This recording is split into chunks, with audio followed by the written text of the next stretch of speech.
అదే RTV app వార్తల్ని క్షణాల్లో చదివే అవకాశం ఉంటుంది. ఒక న్యూస్ పేపర్, ఒక టెలివిజన్ ఛానల్ మీ చేతుల్లో ఎప్పుడూ ఉంటాయి. విజయవాడ గత కొద్ది రోజుల నుంచి కూడా కృష్ణమ్మ పర్వలతో కూడా పూర్తిగా నీట మునిగిన పరిస్థితి. ఇక్కడ విజయవాడ నగరంలోని రామలింగేశ్వర నగర్లో కూడా ఇప్పుడు రాష్ట్ర రోడ్డు రవాణా శాఖ మంత్రులు రాంప్రసాద్ రెడ్డి గారు అయితే ఇక్కడ డిస్ట్రిబ్యూషన్ కార్యక్రమం అయితే పాల్గొంటున్నారు. ఎవరైతే నిర్వాసితులు ఉన్నారో, ఎవరైతే నీటి ప్రవాహాన్ని కొట్టుకొని కనీసం తినడానికి తినలేని వారు కూడా ఒక ఆహార ప్యాకెట్లు అయితే సరఫరా చేస్తున్న పరిస్థితి ఇక్కడ మనం చూడవచ్చు. మనతో పాటు ఉన్నారు రాంప్రసాద్ రెడ్డి మంత్రి గారు, వారు మాట్లాడి తెలుస్తున్నాం.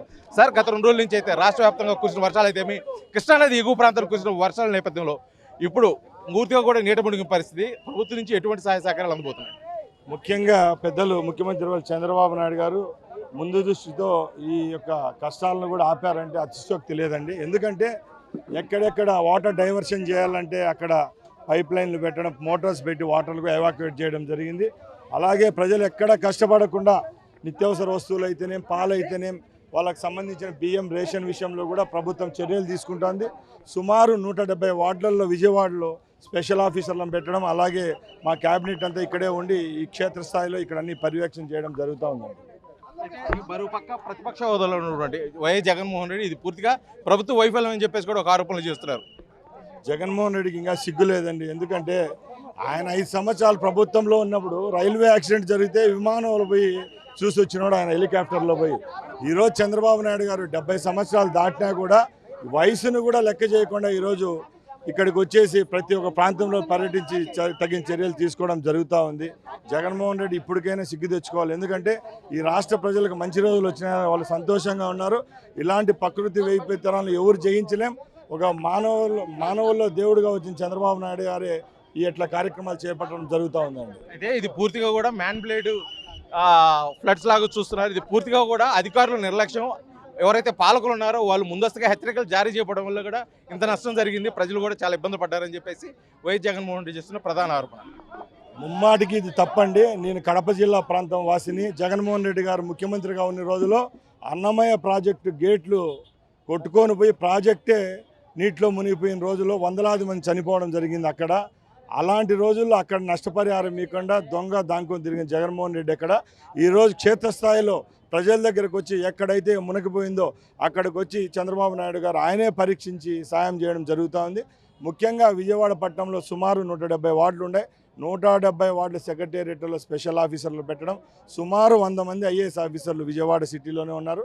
అలాగే 70% క్యాబినెట్ కూడా ఇక్కడే ఉందండి. ఒకసారి మీరు కూడా ఆలోచించుకోవాలి. ఎందుకంటే ఎక్కడో కూర్చొని ప్రభుత్వం మీద రాయేయడం పెద్ద గొప్ప విషయం కాదు.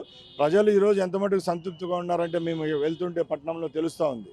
అయితే వైఎస్ జగన్మోహన్ రెడ్డి గతంలో జరిగిన ఇటువంటి విపత్తుకు కూడా ప్యాలెస్ వదిలి రాకుండా ఇటీవల కాలంలో ప్రజల్లో కూడా మమేకమై కూడా తెలియజేస్తున్నారు ఇది పూర్తిగా వైఫల్యం అని చెప్పేసి. దీన్ని మీరే ఏ విధంగా చూస్తారు? 100కి 100 మీరు ఏమైందో అది కరెక్ట్. ఎందుకంటే జగన్మోహన్ రెడ్డి పేరే పరదాల ముఖ్యమంత్రి ఆ రోజులో ఆయన ఉన్నప్పుడు. ఈరోజు చంద్రబాబు నాయుడు గారు ముఖ్యమంత్రి అయిన తర్వాత 70 రోజుల్లో ఏ విధమైన పర్యటనలు చేస్తూ ఉన్నారు, ఏ విధంగా ప్రజల దగ్గరికి వెళ్తున్నారు అందరూ గమనించాలి. అలాగే ఈ విపత్తును ఎలా జయించాలనేది ఆయనకు ఒకరికే తెలుసు. ఎందుకంటే ఏ ఒక్కరిని 5 రోజుల నుంచి నిద్రపోనివ్వకుండా అధికారులు అయితేనే, రాజకీయ పార్టీ నాయకులు మాలాంటి వాళ్ళను కూడా వార్డుకు ఒకరిని పెట్టి ఇక్కడ పర్యవేక్షించి ప్రజలకు ఏ విధమైన కష్టం రాకుండా చూసుకోవడం జరుగుతూ ఉంది.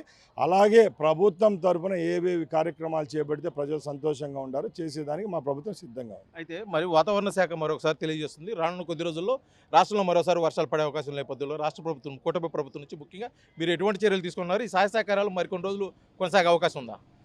తప్పకుండా ఈ పూర్తి వానలు వెలిసే వరకు, నీళ్ళు అనేటి ఫ్లడ్ లెవెల్ తగ్గే వరకు కూడా టోటల్ క్యాబినెట్ అయితేనే, ముఖ్యమంత్రి గారు అయితేనే, అధికారులు అయితేనే ఇక్కడే ఉండబోతున్నాం.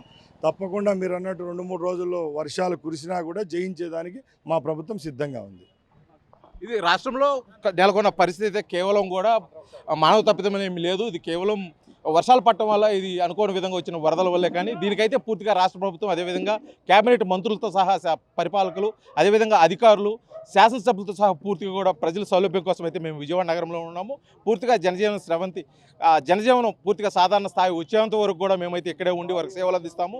వైఎస్ జగన్మోహన్ రెడ్డి చేస్తున్న దాంట్లో ఎటువంటి దాంట్లో కూడా నిజం లేదు. అతను కేవలం పరదాల ముఖ్యమంత్రి అనే పేరు ఉందని చెప్పేసి కూడా పరోక్షంగా అయితే రాంప్రసాద్ రెడ్డి గారు వైఎస్ జగన్మోహన్ రెడ్డి చొరకలు అంటిస్తున్న పరిస్థితి. వీడియో జర్నలిస్ట్ లక్ష్మణ్తో శ్రీనివాస్, ఆర్టీవీ, విజయవాడ నుంచి. మరిన్ని వీడియోస్ కోసం ఛానల్ ని సబ్స్క్రైబ్ చేయండి. లేటెస్ట్ అప్డేట్స్ కోసం వాట్సాప్ ఛానల్ ని ఫాలో చేయండి. అండ్ లింక్ డిస్క్రిప్షన్ లో ఉంది.